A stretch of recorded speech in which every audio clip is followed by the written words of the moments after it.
Last podcast on the left is all about the facts. So when Southern New Hampshire University came on as a sponsor, it was time to do some research. Turns out they offer more than 200 online degree programs, and get this, criminal justice and psychology are some of the most popular. Classes have no set meeting times, and tuition rates are some of the lowest in the U.S. Want to learn even more about SNHU? Visit snhu.edu/last. Insurance isn't one size fits all. That's why drivers have trusted Progressive's Name Your Price tool for years. Just tell Progressive what you want to pay, and they'll show you coverage options that fit your budget. Visit Progressive.com to find a car insurance rate that works for you. Progressive Casualty Insurance Company and Affiliates. Price and coverage match limited by state law.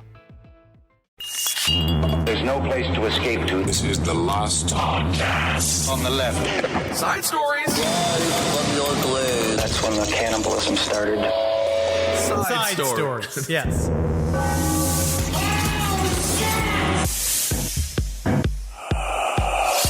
So I'm watching the Aaron Hernandez docuseries. What did you think? I thought it was very interesting. Very, very interesting. And a lot of people have the question of being like, how does somebody commit random ass street murder and then go and win, be an essential part of a Super Bowl winning team? He was huge, caught a touchdown in the Super Bowl. He was a key component to that Patriots squad. The reason why is because he's a winner. And he knows how to keep his eyes on the prize. All these people are so distracted all the time. Right? Everybody says they're distracted and they're stressed out. How stressed out do you think he was? Sure. He just randomly gunned down two people in the street and now he's got to deliver. He was a 4th round draft pick. Yeah. He wasn't even they didn't even have eyes on him. He had to make a place in the Patriots, one of the most competitive organizations in the NFL. You think I feel bad for him? They say his draft stock dropped a little bit for personality reasons. And why, I don't understand why. Yeah. Well, you make a good point. It's not easy to score a touchdown in the Super Bowl, and it's even harder to score a touchdown in the Super Bowl when you're carrying the ghosts of the people you shot. So we do have to think about that. You have to run. These ghosts are following you everywhere you catch your pass. They go, why did you kill me? And you have to go right back to work. You have to go right. You're smiling stuff and saying, big game tonight, big game, not gay. Big game tonight. Like, that's a lot of shit. What was that middle part? Not gay. Not gay. Well, it's weird you would say that. I didn't ask if you were gay. I don't even care if you're gay. Look at my tattoo I got. It says not gay right at the top of my fucking big, thick cock. Oh, my. Welcome to Side Stories, everyone. I am Ben, hanging out with Henry. If you have not seen the Aaron Hernandez doc, check it out. Really interesting. Obviously, a man who made some bad decisions, perhaps overcompensating. He really did make some bad decisions. And I just want to say unequivocally now at the top that I was having a bit of a laugh there. You were making a lark. We try to bring light to the darkness. Of course, the two people that he randomly shot, or not so randomly, I guess. They spilled a drink. Hey, man, that's a nice shirt he had on. I saw that club footage. It wasn't the nicest shirt. They spilled a drink on him. No, that was a big time shirt. I mean, it was on him, so therefore it became nice. It was Boston nice. Ugh. So no, I like Boston. We actually got to sell tickets in Boston, so we love Boston. I do love show Boston. up and let us, and we will throw food at us. Literally, from Kissel's own horrible statements about Boston. Please buy tickets to our Boston show and bring food to throw at the goon. Oh my goodness! You got to stop with this goon talk. That is ridiculous conversation. What are you then? I'm a man, a strong, healthy man. We will be in Boston. Can't wait to see everybody out there. Absolutely Buy those love tickets. it. Buy those tickets. Get those tickets. Aaron Hernandez, check out the documentary. I wonder what life would have been like if he did not go to the New England Patriots. Probably should have gotten out of Boston, hung out with some bad people. So it's a good reminder. Hang out with people that motivate you, inspire you, and make you better, not make you worse. That's very, very good advice, and it's also slyly blaming Boston for his random-ass crimes. He had some bad friends in Boston. Bad people exist in Boston. He had bad friends in Connecticut, And he brought them to Boston. They went to go live it up in Boston. They were slumming it in Connecticut. He got two of his slanty-eyed helpers. I'm going to call them helpers. Well, I think elves. the guy's eye got messed up because Aaron Hernandez put a bullet through his brain or through his skull, somehow missed the brain. The guy does not seem that intelligent, so perhaps that kept him alive because his brain is tiny. I don't know what it was, but you have to be a hoss to get shot point blank in the fucking head and live. I would be so got upset. Shot in the head and he lived. He lived, and then he didn't. I don't want to give any spoilers. It's been out for a little while. Obviously. That is, we're referring to Aaron Hernandez's very close friend. I want to say his name is Bradley. He was like essentially his fixer. Used to get him his weed and also started getting him guns. So these are the type of people Aaron Hernandez was slowly accumulating around himself, becoming a fake gangster a little bit. I think that he believed that he wanted to be more hardcore than he was. Yes. All of this was to create a smokescreen for the fact that he felt vulnerable about who he really was, that he might have been at least bisexual and wanted and could not hide it any longer. And of course, the hyper masculine world of the NFL, specifically during that time, I do think things have gotten a little bit more open. Did not give him room to express his sexuality in a way that maybe would have been helpful. Also, another great reminder why weed legalization, and we're going to bring this up a little bit later in the episode, is so needed, because I don't think Hernandez would have even hung out with this guy because he got him his weed. If he could have just gone to a dispensary, Hernandez would have just been one of our friends, because I would have been like, hey man, you're a great football player, let's hang out. Next thing you know, he's at our comedy shows. He's in the front row. Doing sketch comedy. Once he's doing sketch comedy, he finds the magic of theater. He comes out. He quits football. Now he's on Broadway. Honestly, there's a lot of stuff in there that he really could have. He chose the wrong path, and being a millionaire on the Patriots. And the saddest part of all, he tried to give his life for his family. I actually truly do believe this was I don't want to say heroic, but it was a selfless act. It was selfless. Technically, it was a selfless act, and he tried to, but it's all complicated. He also said that he believed there was some insinuation that he was molested, and he said that like hijacked his sexuality a little bit.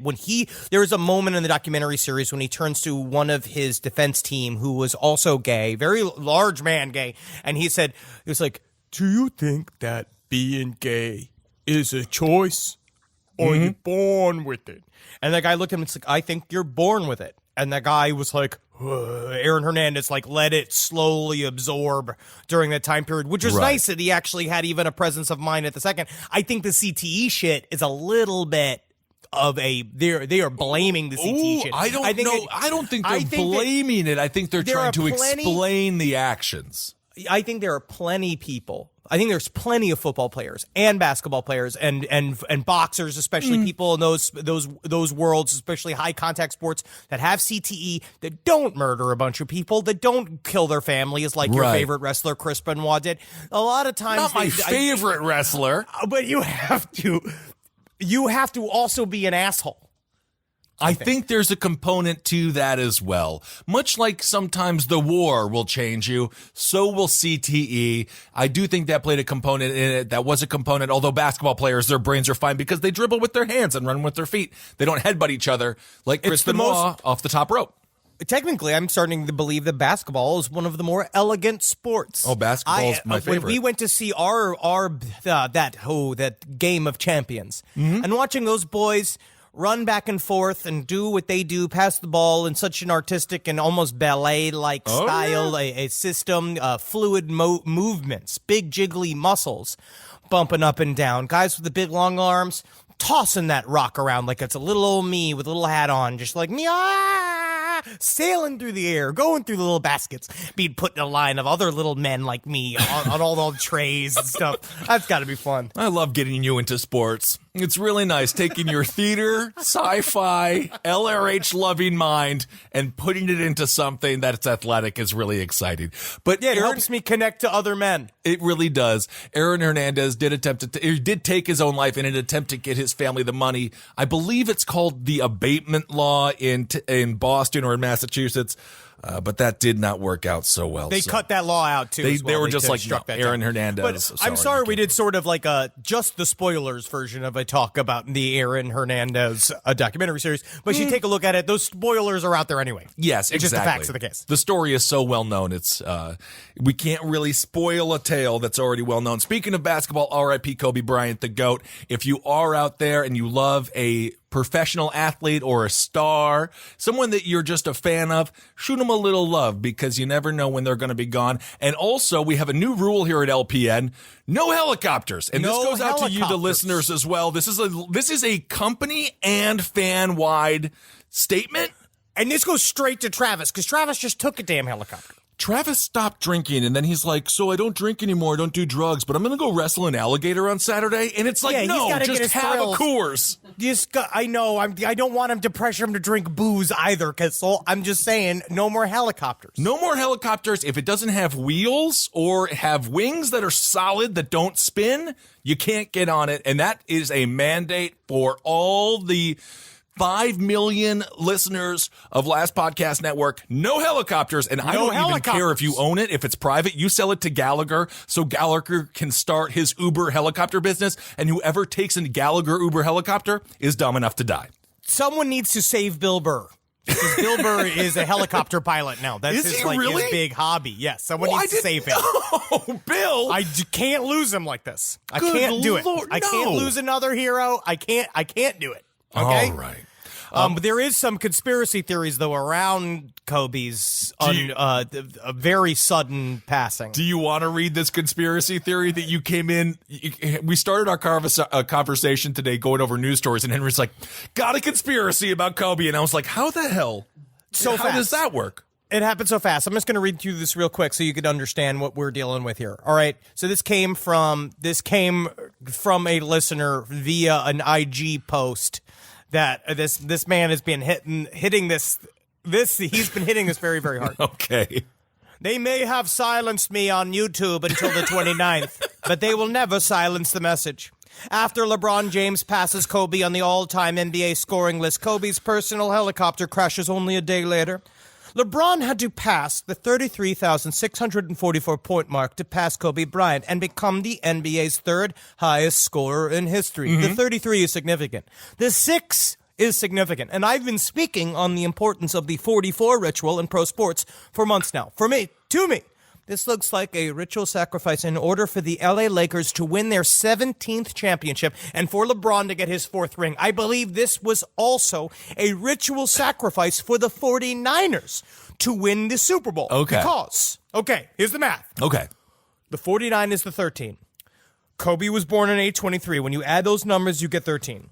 Kobe was also the 13th overall pick in the NBA draft.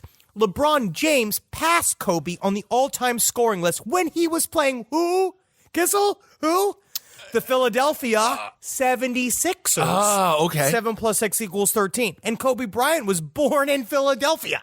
I also find it very strange that there were Kobe Bryant helicopter toys being sold in stores. This definitely makes me believe that his untimely death has been planned for a while now. Really unfortunate circumstances. But when you want fame and tens of millions of dollars in this society, this is the risk you're taking. At any moment's notice, you can be sacrificed. All right, so if you're a gambling person out there and you want to bet on the Super Bowl and you want to bet on the NBA Finals, take it from this man who, yes, he's been banned from YouTube until the 29th of January, but you know what? He's not banned from Instagram, so he's got to be telling some sort of truth. I will say, though, what is interesting, it only takes him about 15 hashtags to get to the term Zionist warlocks.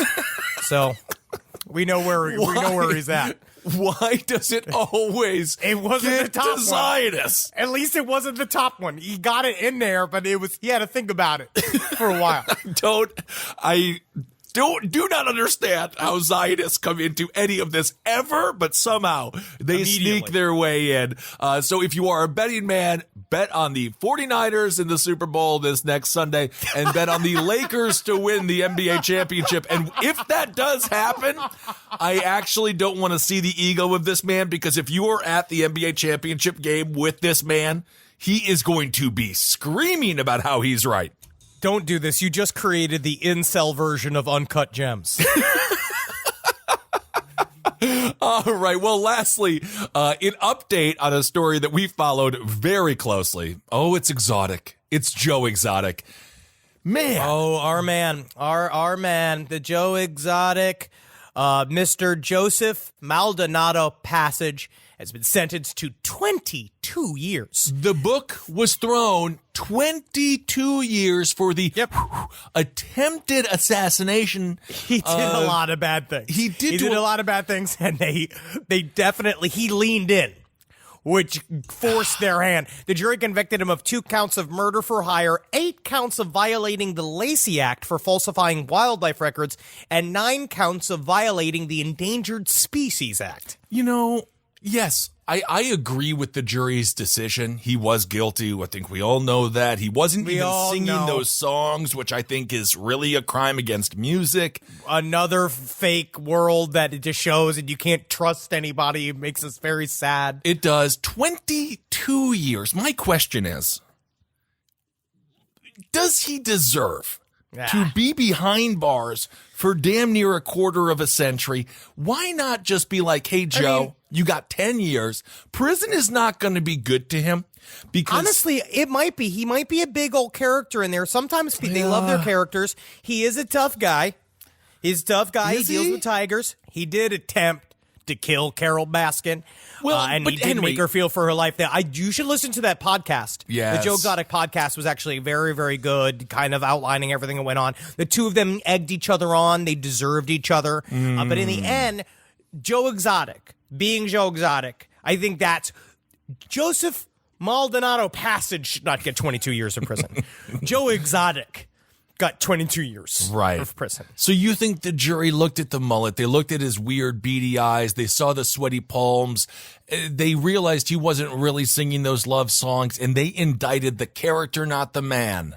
That is my belief, and I believe if he did sing those songs, he could have sang his way out of prison at least once. You could have tried. I agree. To at least sing one beautiful song, being like, this is why I think I'm innocent.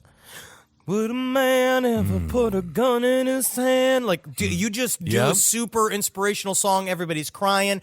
Carol Baskin forgives you. She becomes gay for you. I don't even know how that works. Well, I think she would have to become straight for him.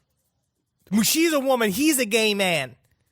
She might have to transition and then... So whatever it is. It would be hard, yeah. Yeah, I'm just saying she would do whatever it took to get closer to him. She'd forgive him.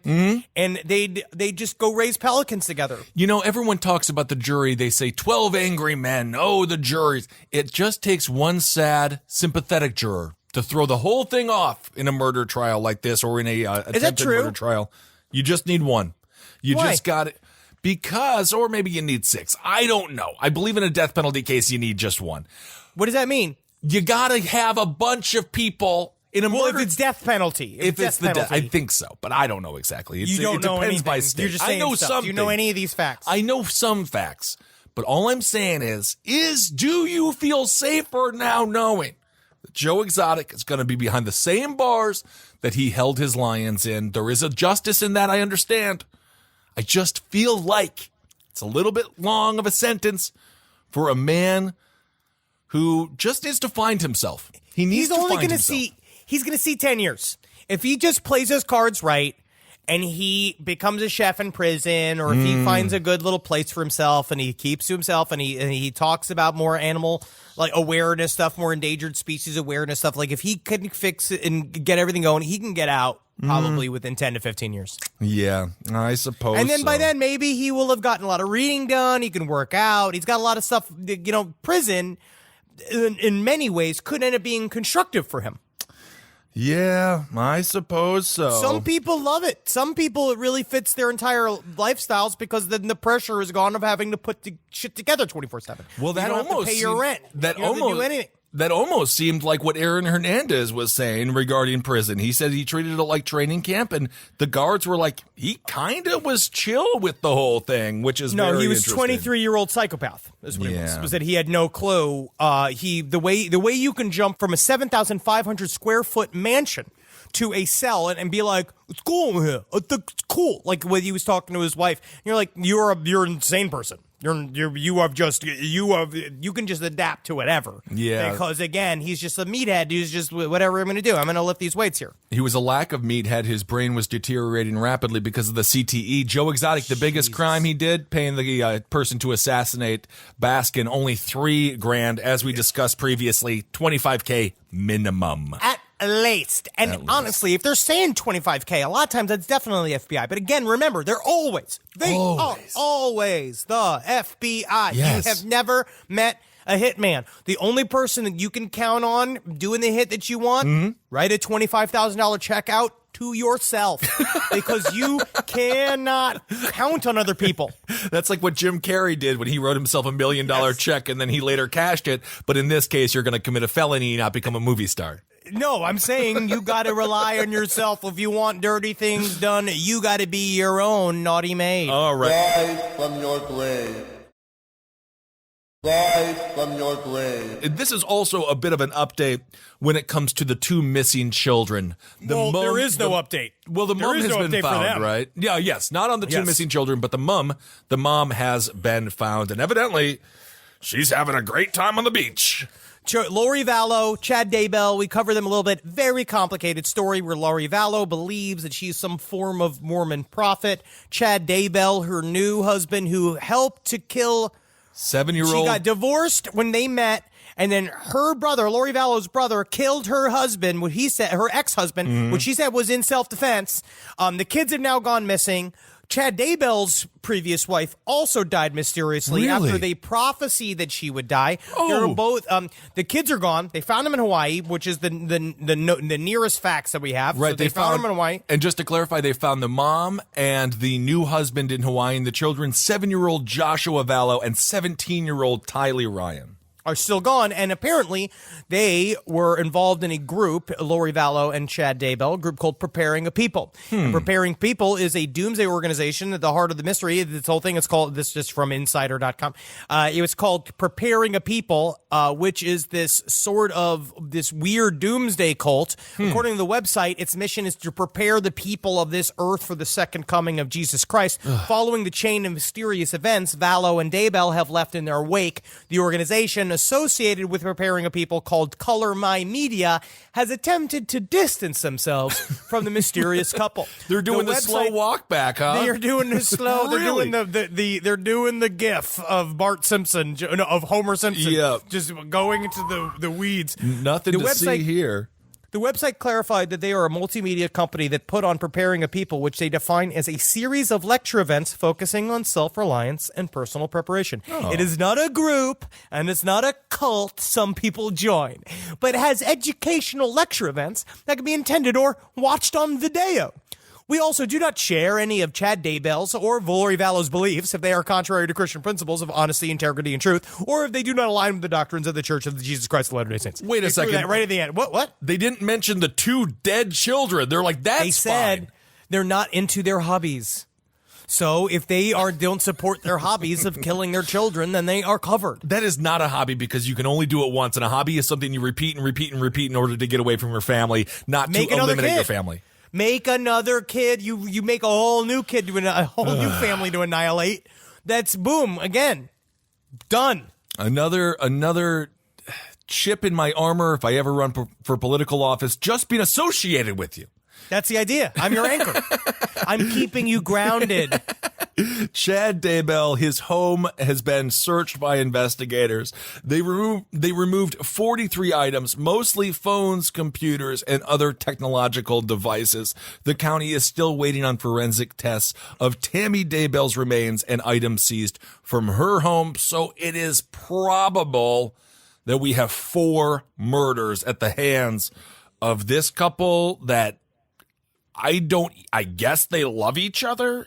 I don't know what it is. It's a love that we don't truly understand. It's a love that we've never known.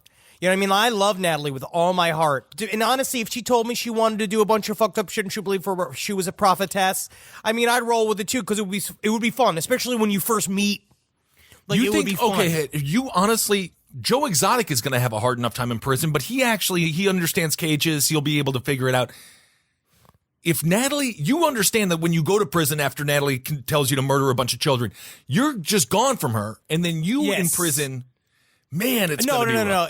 It's all about covering the tracks, and we'd never murder kids. We'd go for bigger. We'd do something bigger. You know what I mean? I have 3 contingency plans, which I keep talking about. I have 3 contingency plans say them to out bring loud. society to a halt. I know. I can't, because then they're not secret anymore. Exactly. Madison County Prosecutor Rob Wood was still in Hawaii on Monday, unable to be reached for answer. The Vallows face civil or criminal contempt of court charges if she failed to produce the children by a deadline that was set. I think it's safe to say she has failed to produce the children. Well, I think Virginia Woolf said, "I love deadlines and the sounds they make when they go whooshing past." And this is according to... It's not good. No, it's very good. Does it apply here? I'm going to let it keep. That's very good. This is according to Rexburg Police Department regarding the children. They say we can further confirm that Tylee and JJ were not with Lori and Chad, and there is no evidence that Tylee and JJ were ever in Hawaii. So. Yeah, they didn't make the vacation? No. They did not make the vacation. No, Those they kids did are not. unfortunately, I mean, who knows where the hell these kids are, and I hope that some closure can be brought to the family. I agree with that. JJ Vallow's grandparents, Larry and Kay Woodcock, announced a $20,000 reward, a $20,000 reward for the children if they're found. But again, we got 2 murders of adults, 2 children murdered. I have a feeling, or probably murdered. It seems like it's a rough case, and it's a very rough case. Yes. And these people are, I mean, at least they got them. So now they have them, so hopefully we can prosecute them, but they got to get those bodies in order to seal that case. Because if anything's learned from that stupid Susan Powell case, is that it's so hard to put together a capital murder case if you don't have a murder weapon or a body. It is very, very difficult. And of course, in the Aaron Hernandez case, not to bring that back, but they did not have. They had almost everything. They had almost pretty much everything. But then when they found the bullet casing in the rental car, right, with the piece of gum on it, then he's not a good criminal. How did the gum get on the bullet? He put it on it. He's a moron. He was not good at it.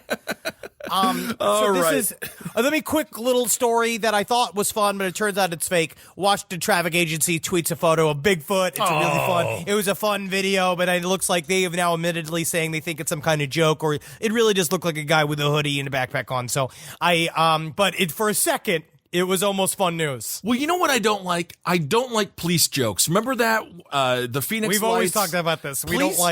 I don't like when cops are being funny when I need you to be serious. Right. And I don't like funny doctors. And it's always because you're the punchline. We are the ones. You are it. Like if the You are police making fun of me. Yes, if the police are making a joke, it is at your expense and usually your Specifically freedom. mine. Yes. And people like me. Well, speaking of... Because a lot of people got excited, and then a lot of people lost their Bigfoot boners I know. immediately, which is very, very sad. I'm gonna just do ahead. This is besides Kobe Bryant's sudden death, I think that this is the most fucked up story of the week. Okay. That I've received. This is bad. This comes from FoxNews.com. Woman who married her birth father is laid to rest along with their baby after shocking murders. Now, This is a very complicated story that is not good. So This is by Frank Miles. Woman who married her birth father is laid to rest with her child. Oh, yeah. Okay. In a sad conclusion to a disturbing relationship, a woman who married her birth father and gave birth to their child was laid to rest this past weekend along with her baby and her adoptive father after investigators said the birth father killed them all in a murder-suicide. Can I just say this? Birth father... He did not birth this baby. She's not a dookie child. It's biological. It's a biological father, not birth child. I don't think that's proper. I'm with you. I think that if that's the biggest thing that you're offended by, we have to have a conversation. That's not the biggest thing. I'm just starting to pick apart just piece by piece. Birth father makes it sound like he's like, oh, I'm bloated. Oh, I think I got a baby. Oh, no, then it's always shit. It's always shit. Exactly. Now, this whole I don't even know how all this works. So, Alyssa Pladel, right? So this came from, they go all the way back. Okay. Right? So Stephen Pladel, her father, 1995. He was 20 when he met a 15-year-old girl named Melissa on the internet. Okay. So soon she became pregnant and gave birth to a girl they named Denise. Alyssa Pladel said in an interview last week that they put the girl up for adoption when she was 8 months old. She also believes Stephen Pladel physically abused the baby. In her interview, she did not elaborate. It was so hard to give her up, Alyssa said, but I had to because I wanted her to live and be happy. For the most of her was to be her short life. She was. See, Tony Fusco and his wife Kelly adopted the girl. They renamed Katie and raised her with their biological daughter in Dover, about 80 miles north of New York City. They had a very normal life, said Kerry Gould, Kelly Fusco's brother. My nickname for Katie was Pac-Man. She was always eating. She loved animals. She was a vegetarian. Katie was an aspiring artist. But when she turned 18... that is a very funny way to have a sister feud. Be like, you named me Pac-Man. Why do you think I have the eating disorder I do right now? I'm the bad one. I could see it. Yeah, sure. And after she turned 18 in January, Katie, who was told, she just was told she was adopted. She found her birth parents and messaged them. The Pladels were happy to reunite with her. They wanted to meet up. Instead of going to college in August 2016, Katie moved in with the Pladels in Henrico County, Virginia. Tony and Kelly Fusco, her adoptive parents, were apprehensive. But they thought Katie was old enough to make her own decisions, and they supported her. But all was well not in the Pladel home when they arrived. Stephen and Alyssa, her biological parents, already decided to separate and were sleeping in separate rooms. Alyssa Pladel said she had suffered emotional and verbal abuse by her husband for years. Alyssa Pladel told Katie privately that Stephen Pladel had abused her as a baby, and that was a major reason for their adoption. That was made for the adoption was for her own safety. Katie, according to Alyssa, didn't appear to be concerned. Stephen Pladel's behavior changed after he met Katie, Alyssa Pladel said. He began wearing skinny jeans and form-fitting shirts. Okay, well, hold on a second. That is like the least of our worries here. It's a slow roll. He just wanted to look like Keith Urban. That's not why would they even include that? That's just a dig at hipsters. Get sexy. That is starting to get sexy for his daughter. That is a dig at the millennial movement of skinny jeans and I wear skinny shirts. Jeans. I try to look good, but not to my own biological daughter. It immediately concerned Alyssa. After he did it again the next night, all right, because apparently he started sleeping in Katie's room on the floor, right, just slowly moving in there. In May 2017, she learned from her 11-year-old daughter's journal of the incestuous relationship, and Katie was pregnant. No. Her daughter wrote that she and her sister were told by Stephen Pladel to refer to Katie as their stepmother. I started to become hysterical. I called him. I said, is Katie pregnant with your baby? He just said, I thought you knew. We're in love. That's what he said. I started screaming. She said, yes, we're in love. They released a series of pictures on a thing called Plenty Gists. 20-year-old kid. It's, there was a picture they did it's the pictures of them like kissing each other. It's like engagement photos of them with the baby. And they ended up moving together, but then he got arrested for incest. All right. Well, there you go. But that's not the worst conclusion of that story because the man goes on. No, it did not. They didn't because they showed up, and then when he got released on bail, he fucking killed the whole family. All right, there it is. Thank you, Henry, for the story. That was indeed disturbing. Let's. So that man I'm sorry for everything. I just was trying to spread the news. It's good to remember that our lives are not that fucked up. You're doing the start spreading the news line here, but like usually that's for like the Yankees win, the stock market's through the roof, World War II, we win, victorious. But I'm a newsie, but for family annihilators. Hey, here's a pipe. It's all nickel for it. Hey, see your daddy made love to the daughter, fuck everybody. Kill the whole family, eh, Nickel? That's right. Oh, you want to buy me? Okay. Honestly, you would be a surprisingly busy newsie. You would probably be selling the most amount of papers, and then everyone realizes that the true crime boom in the 1910s is a very big market. Next thing you know, you're a kingpin. Who knows? Rise from your grave.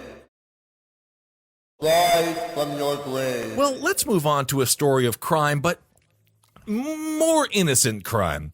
This dude was in Arizona. And what do you do in Arizona? You're bored as hell. There's nothing really to do. It's tan and taupe 24/7. The sun is beating through your brain. You think that Hernandez's CTE was bad. Your brain in Arizona just gets shrunk like a raisin.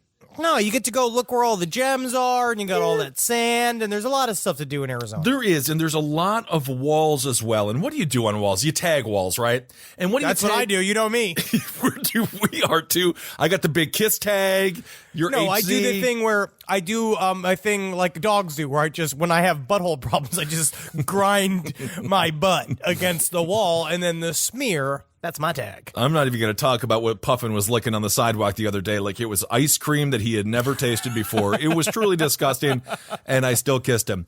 Okay, so there was a dude who was graffitiing Penis Man. That was his graffiti tag, was Penis Man. He tagged dozens of spots in Arizona, and because there is nothing else, there are no other crimes in Arizona. Absolutely not. Absolutely not. Not a single other one. Not a single other crime. The police bumped this case up to top priority, and they were able to arrest Dustin Schomer.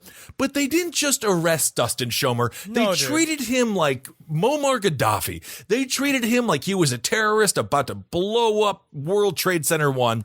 25 SWAT members showed up to I guess they wanted to make an example of him for some reason, even though it's just fucking graffiti. He's not Banksy. But I guess he was flying in the face of their authority because they've become fairly known. Many people were complaining about Penis Man. So he was in a Phoenix condo.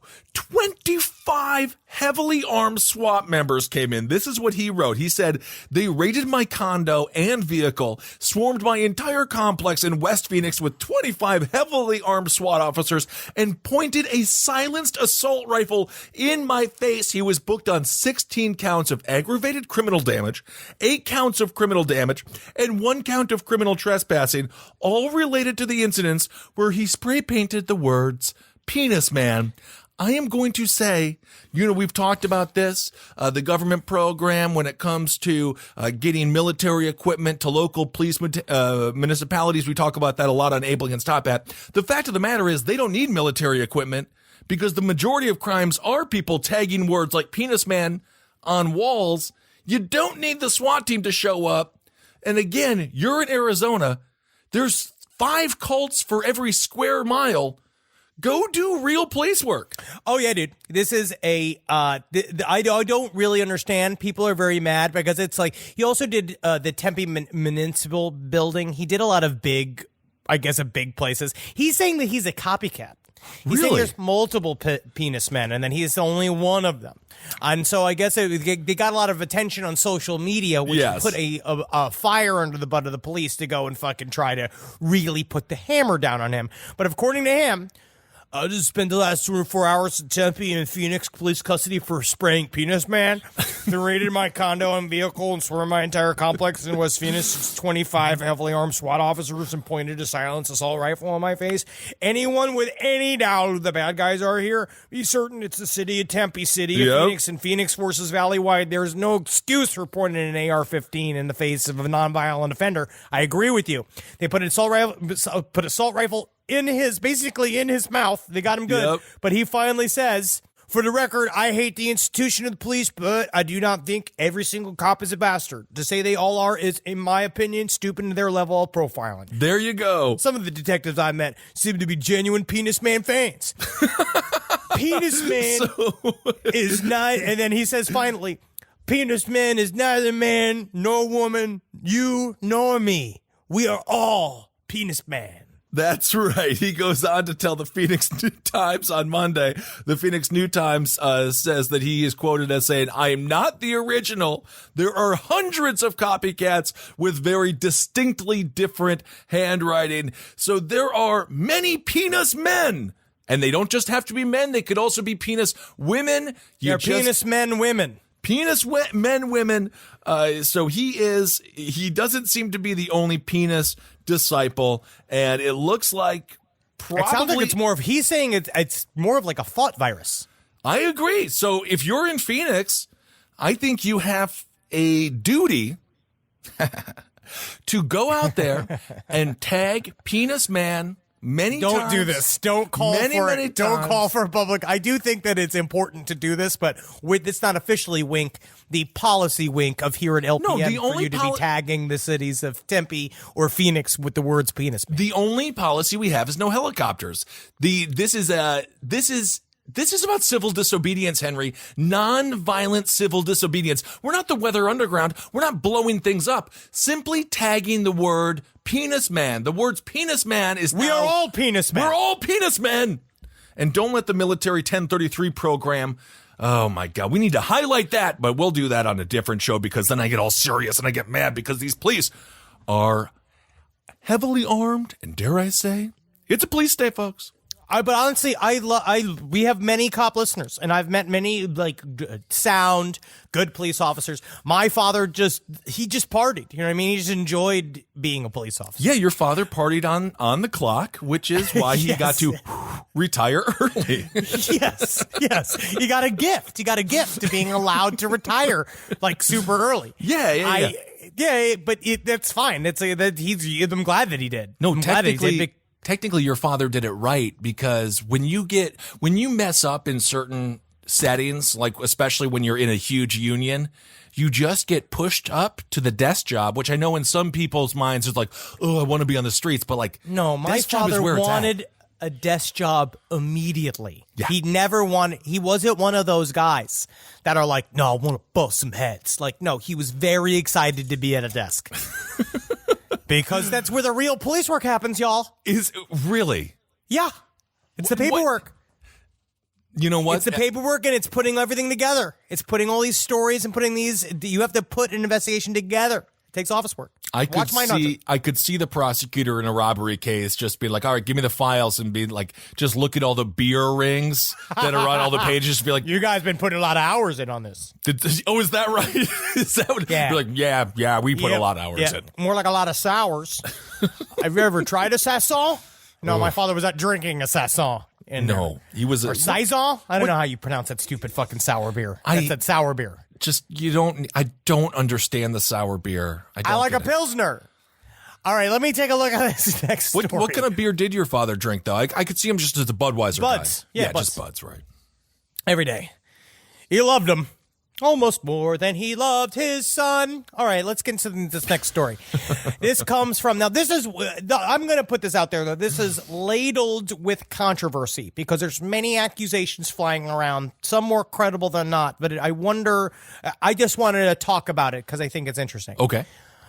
The singer of Mars Volta, this comes from Stereo Gum. Okay. Mars Volta's singer says his dog was killed by Scientologists protecting That 70s Show actor. This is by Peter Hellman. What? Cedric Bixler Zavala of the Mars Volta and At the Drive-In, which great bands, love those bands, had to put down his family dog yesterday after she ate rat poison. He says that Scientologists protecting That 70s Show star, Danny Masterson, were behind it. In 2017, Bixler Zavala's wife, Chrissy Carnell Bixler, accused Masterson of raping her while they were dating in the late 90s. Several other women have also made similar accusations against Masterson, who has denied all of the allegations.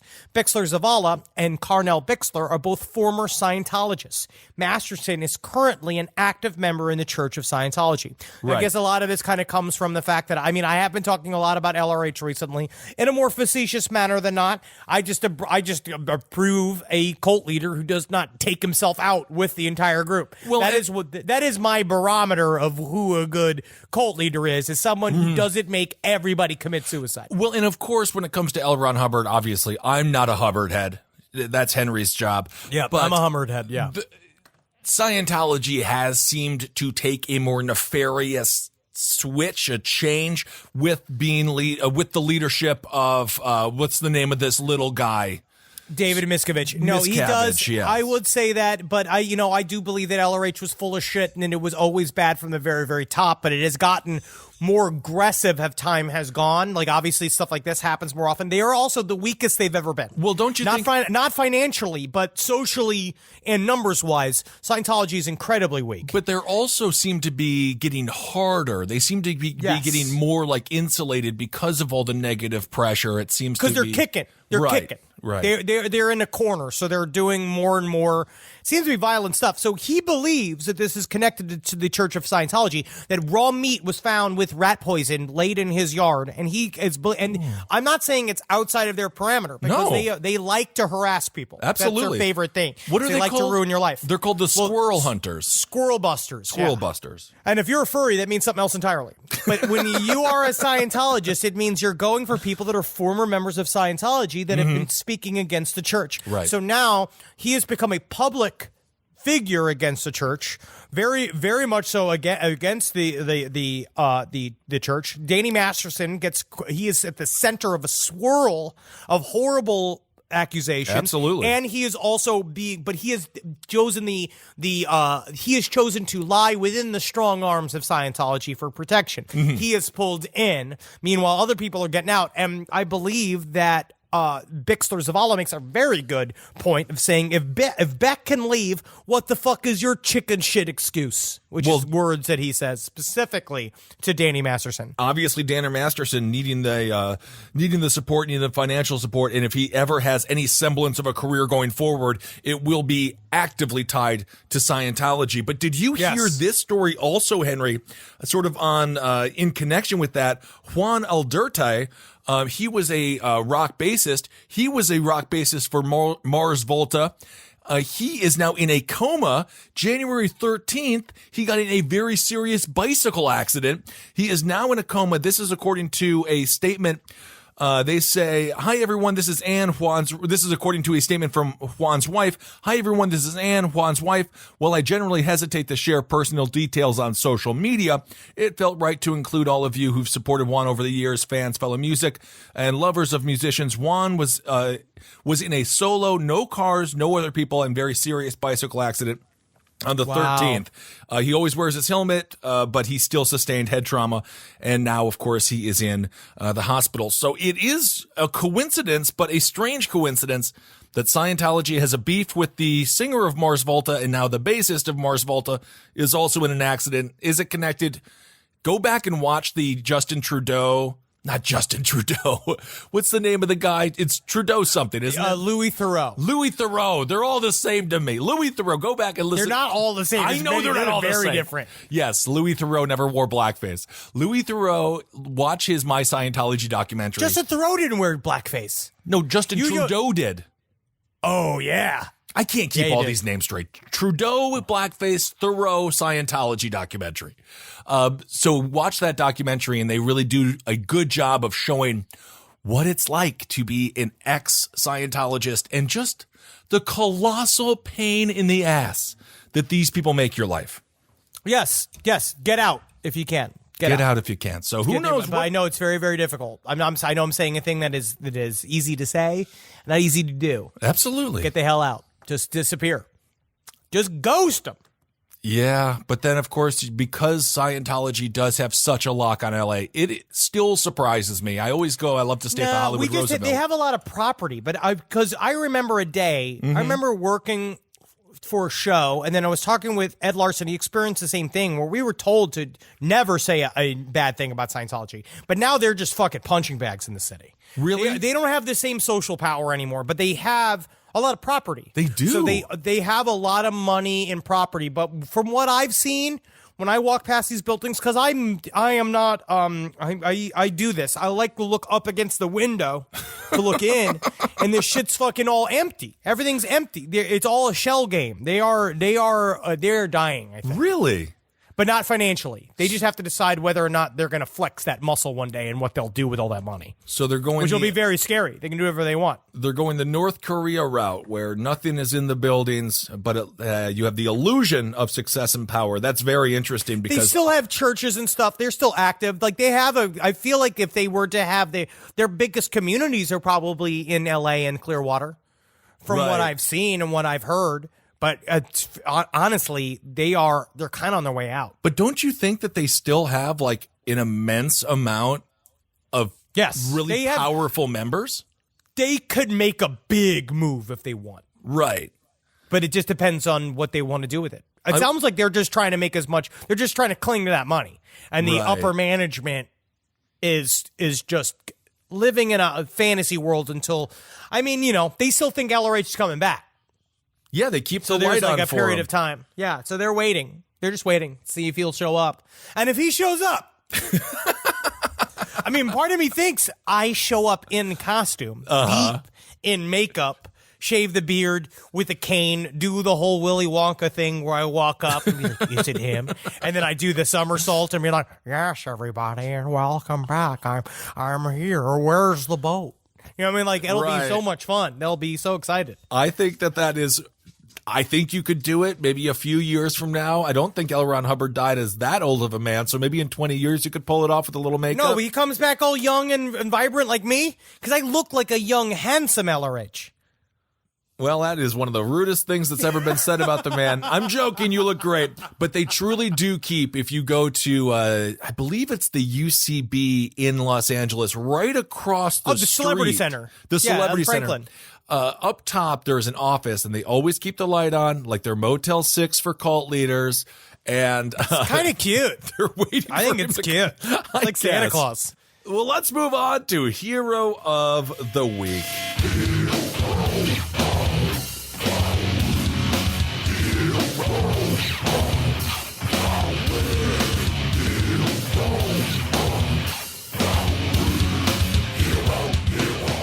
This story, I just find it warms my heart, Henry, because this is every 13, 14-year-old person's dream.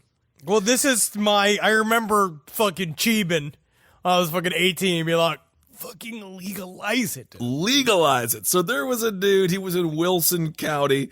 He was arrested for smoking marijuana. He's 20 years old, but he said, you know what? This shit should be legalized. Spencer Allen Boston, he was called to the podium in front of the judge. Boston was apparently expressing a viewpoint that marijuana should be legalized from the podium. Yeah. And it was at this point he took out a joint, put the cigarette in his mouth, and lighted it up. Yeah, dude. Oh, did they call it a marijuana cigarette? Of course they did. Fucking lame, dude. You're not fucking telling this guy's story at all, man. But the thing is, it totally worked because people in the courtroom started laughing. Yeah, like, yeah, boy. Yeah, dude. He was charged with disorderly conduct and simple possession. What are you gonna do, dude? You're gonna fucking arrest me for being chill-tacular, man?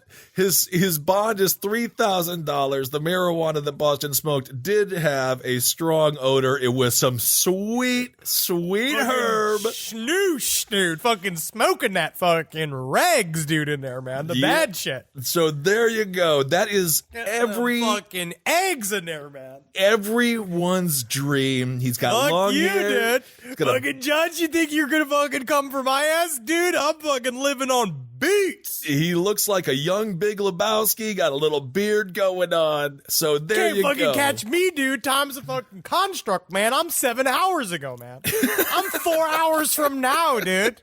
What are you gonna do, man? Then I think you would already be in jail. But Spencer Allen Boston, you are this week's Hero of the Week for doing everyone's dream of smoking a J in front of the judge while being brought up on weed charges, being like, legalize it. Legalize it. You took a hit for the rest of us. Spencer Allen Boston, Hero of the Week. Good job, brother. Hopefully they don't throw the book at you. And if they do, smoke them pages. They will. Yeah, smoking pages, Doc. That is, of smoking course. Pages. Also, just to clarify, that all took place in Tennessee. So, Tennessee, get that legal weed. Nashville, one of my favorite cities to be in. Old country music, some beer, and some weed. It's a dream come true. And a Robert's bologna sandwich, which, Henry, people back up the bologna sandwich at Robert's. And you need, when we're in Nashville next, I am taking you to Robert's, and you're going to have that bologna sandwich, and your mind is going to be changed. I will have a bologna sandwich with you. Yes, that is fine. We should do it for lunch. Yes, okay. We can do it for lunch or dinner. I think it's more of a dinner. We have to be drunk. Yes, we have to be drunk. Okay. I will say, whoever what's the man's name is smoke weed? Who's our weed? The hero of the week is Spencer Allen Boston. A man he needs to be named thrice because he's a mentor and someone we can all look up to. Spencer, we're very proud of you here. You did a great job. I'm more than certain your lawyer and your family is like super disappointed with you right now. But what I would say is Don't let that ever change you, man. Don't ever let that change you, dude. Yeah, you gotta, at one point, you might have to button down, try to keep a job or something, especially chasing whatever series of crimes they're about to fucking heartily ladle upon you, bro. No, right it's just a joint in a courtroom. It's not that big of a deal. No, cops are gonna stick a fucking nightclub up your ass. You're gonna have a couple of bad days in there. It might but be, afterwards, keep that easygoing lifestyle, but also remember, just to try to hold it all together because you can quickly let your whole life slide into nothing on that. This man he needs a statue outside of the courthouse. As soon as they legalize weed in Tennessee, he's the legend. He's the GOAT. He's the one that people need to remember. He sacrificed his freedom just for a joint, so you could smoke a joint. I can smoke a joint. Everyone in Tennessee can smoke a J. Just a bronze statue of him in cargo shorts and a shirt with a wolf on it and his fucking half dreads. I think that's tubular, man. Honestly, I agree. All right, this comes from D. Is a listener letter that I just thought was fun. It's quick. I wanted to let you know that at the end of a recent episode, after Ben asked, I wonder who's got boobs.com, and Henry thought he was referring to a site called who'sgotboobs.com, just one word. I was shocked to find that nobody had registered it. Well, now it's mine. I'm now the proud owner of www.who'sgotboobs.com. I'd love to hear your suggestions for what to do with it. And I'm putting that out there for everybody. Shoot us suggestions at sidestorieslpotl@gmail.com and find out what should he do with who'sgotboobs.com. Literally, it has to be a picture of anyone with boobs, both male and female, maybe a frog with boobs. Who's got boobs? I'd love to see it be done. I'd love to see who's got boobs. There's a lot of us out there. Mm-hmm. I have breasts. I think I might have breast cancer. I'm feeling a lump. I'm going to the doctor. Serious. It's on my nipple. Is that serious? Yeah, it's sensitive. Seriously? How hard? How big? I don't know. I'll have Travis feel it as soon as he's not an employee. So in 25 you're years. gonna fire him? Yeah. I'll fire him and hire him. All right. So this comes from T. Not the T, not T and dough, but from T. Okay. I used to clean out hoarder houses in a used book context, and we had one where an old guy died of pneumonia over the winter and sat there for about 3 months before his neighbors took notice. Ooh. The fire department had to cut out part of the wall to get him out of there since the house was packed from floor to ceiling with books, minus a weird little base camp he had in the living room where you could hang out and eat. Every hoarder has a weird smell that's pretty similar. It's kind of a combination of unwashed dishes, kitchen garbage, dirty laundry, and often mice, which has kind of an ammonia-y smell from their pee. It's worse if there were cats, and the guy in question only had one, which somehow managed to get fur all over everything. The guy's book collection was academic stuff from when he was an engineering professor, unsold inventory from when he owned a used bookstore, and just hoardery books that he hoarded, each with a little scrap of paper indicating the date, time, and price he bought it for. He also had a bunch of cool pen and paper Dungeons and Dragons stuff from the 70s, which is cool. I met this guy when he was alive, and he dressed like a teenage gamer kid. Baggy shorts, floppy fisherman's hat, shirts with dragon stuff on them. He was like 80. So anyway, guy had like 55 Gaylords worth of books. A Gaylord is a roughly 4-foot cube of cardboard box that sits on a pallet. Okay. It's around plus extras. I did not know that. I did not know that either, which is why I read this email. Okay. And it took us 6 months to process this. So on top of the hoarder house smell, there was also a weird cloying sweet smell that stuck to the books no matter what you did. We stored the bulk of the books outside with tarps, and the smell didn't go away. They were in a metal shipping container as well, and the smell just hit you when you opened it. When you had a single book, there was a little bit of an odor. You sniffed it, but altogether they just smelled like death, or more specifically, mummy. The guy had no heat in his house and was sitting there from December to February, so I'm guessing that went that route. So yes, death smell is definitely noticeable above hoarder house smell. It sticks to everything, and I'm guessing gets much, much worse if someone dies in a hot, humid condition. Damn. Also, I'm familiar with nose blindness, where you get used to a smell after a while, and this didn't really happen with the mummy books. Maybe there's something in our biology where we keep smelling dead people. Maybe there is. I don't want to get nose blind to dead people. It's not. I'd like to not to. No, it's not Vietnam. I like to know if someone is dead next to me, or just. I'd like to general. know these things. Yeah. These are things I'd like to know. For sure. All right, so this is a little. So I don't read stuff like this very often, but I thought it was really fun. Someone sent a message from. It was like a Reddit read through. It was like a Reddit thread. It was a Reddit thread. Okay. But it was from No Sleep. So technically this might be fiction, but some of these are really fun, and I wanted to read them because I just think that they're fun. I love it. No Sleep holds up. This comes from user Search and Rescue Woods. I'm a search and rescue officer for the U.S. Forest Service. I have some stories to tell. I have a pretty good track record for finding missing people. Most of the time, they just wander off the path or slip down a small cliff when they can't find their way back. The majority of them have heard the old stay where you are thing, and they don't wander far. But I've had 2 cases where that didn't happen. Both bother me a lot, and I use them as motivation to search even harder on the missing persons cases I get called on. The first was a little boy who was out berry picking with his parents. He and his sister were together, and both of them went missing around the same time. Their parents lost sight of them for a few seconds, and in that time, both the kids apparently wandered off. When their parents couldn't find them, they called us, and we came out to search the area. We found the daughter pretty quickly, and we asked where her brother was. She told us he'd been taken away by the bear man. She said he gave her berries and told her to stay quiet, that he wanted to play with her brother for a while. The last she saw of her brother, he was riding on the shoulders of the bear man and seemed calm. Of course, our first thought was abduction, but we never found a trace of another human being in that area. The little girl was also insistent that he wasn't a normal man, that he was tall, covered in hair, like a bear, and that he had a weird face. What? We searched that area for weeks. It was one of the longest calls I've ever been on, but we never found a single trace of that kid. The other was a young woman who was out hiking with her mom and grandma. According to the mother, her daughter had climbed up a tree to get a better view of the forest, and she never came back down.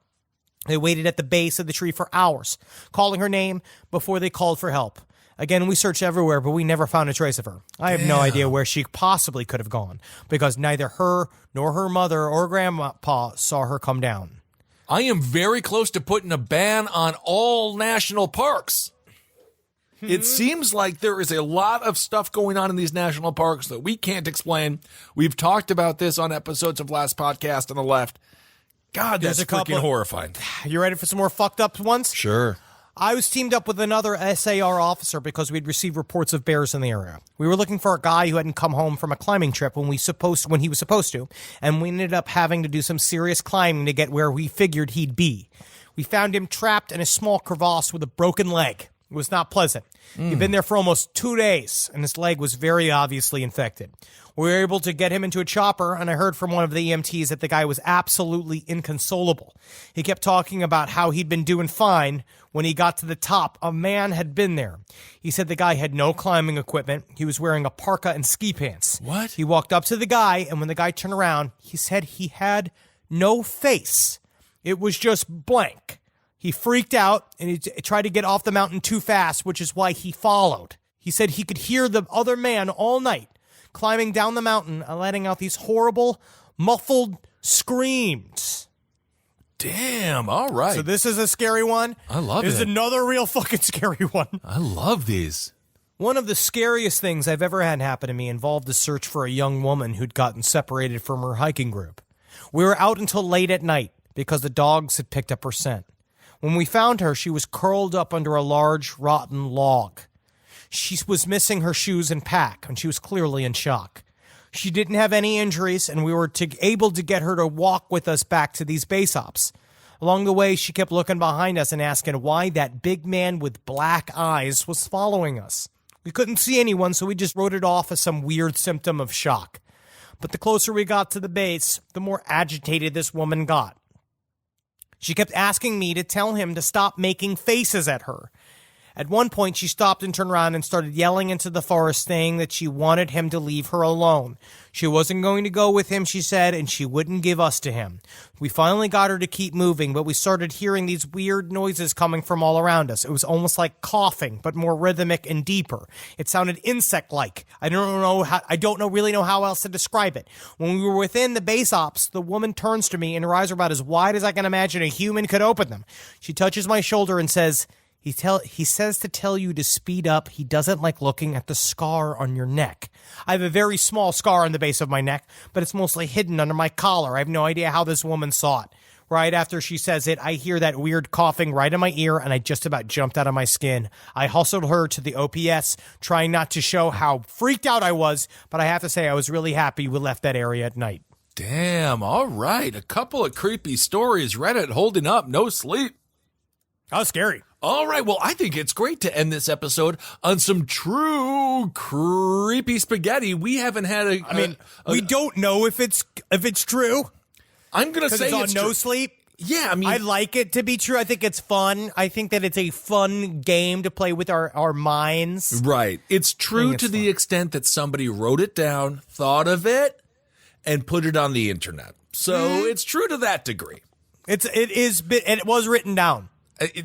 Hey, man, so were the 10 Commandments, and those are very Nice. true. Very nice. All right, everyone. Well, thank you all so much for listening. And we mentioned Boston a little bit earlier. We have tickets available for April, so come on out. Enjoy us beefy boys. Last podcast on the left live. This will be our book tour. Also, we have received the book, all thrice of us, and it is... gorgeous. Honestly, it's really cool. And Marcus did such an amazing job. And Travis said that he had been thumbing through it and he was like, it's good. And I almost cried because I'm like, I don't know how to read. And I'm just so happy that people seem to be enjoying it as they've looked through it. And I think you're going to really like it. We really worked our asses off on it. So go out there and buy it if you can. But dude, we're looking at you, Boston. We're looking at you, Vegas. Got to sell these tickets. Come out. Come see our shit, man. You love Yes. us, Boston. Come and harass Kissel. No, don't harass him. We'll go drink it afterwards. We'll remember Kevin Barnett always, and we'll remember Kobe. We will hang out in Boston. We'll go have a nice glass of whiskey, a good Irish Guinness, and we'll have a nice time. Also, Austin, Texas. Those tickets are not available yet. We're still waiting on this. I have no clue what the hell is going on with Moon Tower. I don't know why they have not released our pictures. I don't know they haven't released our tickets, but we are close. Yes, we are close. That is completely out of our control. The comedy mafia, which is totally a real thing. It's just for laughs in Canada and Moon Tower in Texas. If you're listening to this and you run Moon Tower, please just open the tickets. We want people to see the show. We want people to be able to get these GD tickets. Please, God. So that will be coming soon. It is out of our control. We apologize for those people who are frantically looking on the internet, trying to get tickets. We will be there. We promise. And my movie After Midnight comes out Valentine's Day on VOD, and there will be a premiere in Los Angeles. So I'll be leading a Q&A after that, and I will find out more specific information for those tickets, and I will pop them up on my Twitter. All right, that is awesome. Check out After Midnight, and check out all the shows here on the Last Podcast Network. And if you want Valentine's Day, it's also another big day. We're going fully exclusive. Remember that. You can listen for free on Spotify. You can download for free on Spotify. It is, I am fully listening to it. I have not had any problems with it. If you are a person that lives in an area of the world that does not get Spotify, email us and tell us where you're at. We have a unique situation where we can funnel directly to the people that are in charge of Spotify and make sure we're pinging them, saying like, we're trying to get, they want you to have it. Yes. They don't want you to not have Spotify. They want you to have it. So we're trying to keep pinging them, saying, we need it here. We need it here. We got listeners here, and we want them to be able to hear the show. Yep. They want to hear us, and they are very open to it as much as, they can listen to us. Yep. And I don't, and I haven't yet just smoked a joint in the lobby in there. And maybe I should. So Maybe get some respect. Send a message. I'll take some crystal methamphetamine. We'll go slow and we'll go fast. We'll hit them by both angles, and they will listen to us. But our shit is only going to be tighter under Spotify. I'm so fucking excited, man. These last couple months, starting to see, like, working with them has been a lot of fun. And now we're bringing it in the next generation. We're bringing it the next generation. And for Abling and Top Hat listeners, we got a big month ahead of us. Starting February 3rd, we'll have our first caucuses. So we'll have a lot to talk about this year on Abling and Top Hat. Check out my documentary, Hail Yourself America. I might be on tour. I'll give you some dates whenever those dates come up to show that. And yeah, man, we're just excited to continue to be with you throughout 2020. So live your life. Live your life enough to never step inside of a helicopter ever again. Never. There's no reason to. Unless you're being coptered away from a mountain. And even then, if that is true, laugh because you've been saved from a mountain because a man with black eyes is there and he's staring at you and God knows what's happening. And you should be laughing inside of that one helicopter. I don't know. You're lucky that you can. I mean, you're going to get pinged though on your health you, insurance. you just described the end of Texas Chainsaw Massacre, but instead of a pickup truck or a truck, Be very thankful. So if you're just laughing manically, what happened on that mountain? You're covered in blood. A lot of bad shit happened on that mountain. There's a lot of fucked up stuff happened there. Man with no face was out there. Ooh. So then you should be thankful for a helicopter. But if you're just feeling fun or you want the Instagram photo, don't do it. Yeah. Okay? And love. Mm-hmm. Love your life with your friends. Love your family. Tell them you love them.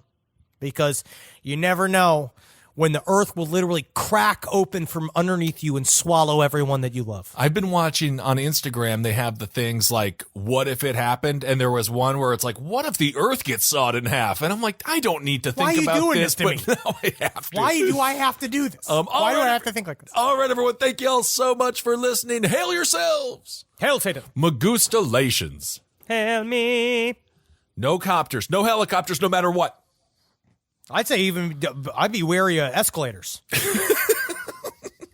Hello, Last Podcast Network listeners. This is The Adventures of Danny and Mike. It's a podcast on the Last Podcast Network featuring your favorite TV bros from the 90s with red hair and freckles.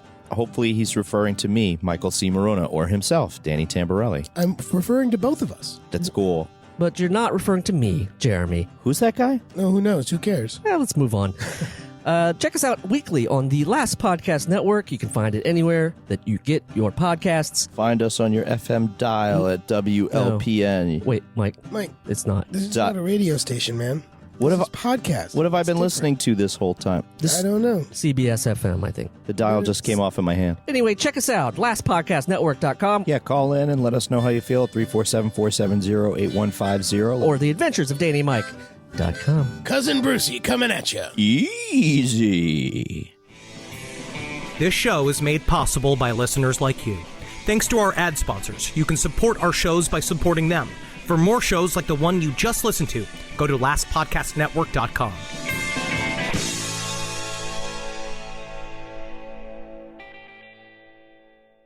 Hey, podcast listeners. Mr. Ballin here to let you know we are now publishing 4 times a week on my podcast, Mr. Ballin Podcast, Strange, Dark, and Mysterious Stories. That's right, you'll be getting 4 new episodes a week covering unbelievable mysteries, chilling true crime, and stories so strange they sound made up. But they aren't. They're all true. Don't miss an episode. Listen to and follow Mr. Ballin Podcast, Strange, Dark, and Mysterious Stories wherever you get your podcasts or on YouTube. This podcast is brought to you by Squarespace. Whether you're just starting out or scaling your business, Squarespace is the all-in-one website platform designed to help your business stand out and succeed online. Squarespace gives you everything you need to offer services and get paid, all in one place. From consultations to events and experiences, showcase your offerings with a customizable website designed to attract clients and grow your business. The best part about it is it can help you design a funnel in which you can very quickly record commercials so that you can get it done while you were desperately trying to get on break. That's the best part about Squarespace. It can really shorten up the time you spend doing things. You got to get in there. Use Squarespace. Man, is it fast. It is absolutely incredible. You're going to love your experience at Squarespace. Head to squarespace.com/left for a free trial. And when you're ready to launch, use offer code LEFT to save 10% off your first purchase of a website or domain.